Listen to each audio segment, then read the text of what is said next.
Hi. എനിക്കിന്നൊരു പാർലറിൽ എൻ്റെ ഒരു അടുത്തൊരു ഫ്രണ്ടും എൻ്റെ ഒരു ബന്ധുവും കൂടിയാണ് അവള്.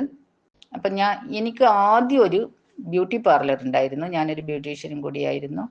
അപ്പോൾ ഈ കൊറോണ വന്നതിന് ശേഷം ഞാൻ പാർലറിൽ ഒരു ഏകദേശം ഒഴിവാക്കിയിരുന്നു. എങ്കിലും എനിക്ക് അത്യാവശ്യം ആൾക്കാർ എൻ്റെ അടുത്ത് നിന്ന് തന്നെയാണ് ചെയ്യുക. എൻ്റെ ബന്ധുക്കളായിട്ടും എൻ്റെ എപ്പോഴും ചെയ്യുന്ന കൂട്ടർ ഐബ്രോസ് ചെയ്യാനൊക്കെ എൻ്റെ അടുത്ത് തന്നെയാണ് വരാറ്. അപ്പോൾ അങ്ങനെ കുറച്ച് പേരുണ്ട്. അപ്പോൾ ഇവള് കോഴിക്കോടാണ്. ഇവള് ഹസ്ബൻഡ് കോഴിക്കോട് എയർപോർട്ടിൽ ജോലി ചെയ്യുന്നത്. ഇവളെപ്പോഴും എൻ്റെ അടുക്കുന്ന ഫേഷ്യൽ ചെയ്യുകയും ഹെയർ കട്ടിങ്ങും എല്ലാം ചെയ്യുക. അപ്പം അങ്ങനെ വന്നതാണ്. അപ്പോൾ അവൾക്കൊരു ഫേഷ്യൽ ചെയ്യാമെന്ന് വിചാരിച്ച് അപ്പോൾ ത്രെഡ് ചെയ്ത്.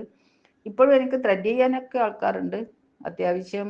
ഞാൻ ഇപ്പം പിന്നെ ആദ്യമൊക്കെ ഒരുപാട് ബ്രൈഡ്സിനെ ഒരുക്കാനൊക്കെ പോവാറുണ്ടായിരുന്നു. ഇപ്പം അതൊക്കെ നിർത്തി. കൊറോണയ്ക്ക് ശേഷമാണ് ഞാൻ ഇതൊക്കെ ഒഴിവാക്കിയത്. ഒന്നാമത് പാർലർ എൻ്റെ വീട്ടിൽ തന്നെയാണ്. പിന്നെ വീട്ടിലാകുമ്പം പിന്നെ എൻ്റെ ബാക്കി പണികളും എല്ലാം നടക്കുമല്ലോ. അപ്പോൾ അങ്ങനെ വെച്ച പാർലറായിരുന്നു. അപ്പോൾ ഇപ്പം ഞാൻ ഏകദേശം പിന്നെ എനിക്കിപ്പോൾ ഒരു കുക്കിങ്ങിനോടുള്ള അതിയായ ഒരു താല്പര്യം പണ്ടേ ഉണ്ടായിരുന്നു. എങ്കിലും ഇപ്പോഴും കുറച്ച് പാഷനായിട്ട് ഞാൻ കൊണ്ട് നടക്കുന്ന ഒരു കാര്യമായിരുന്നു കുക്കിങ്.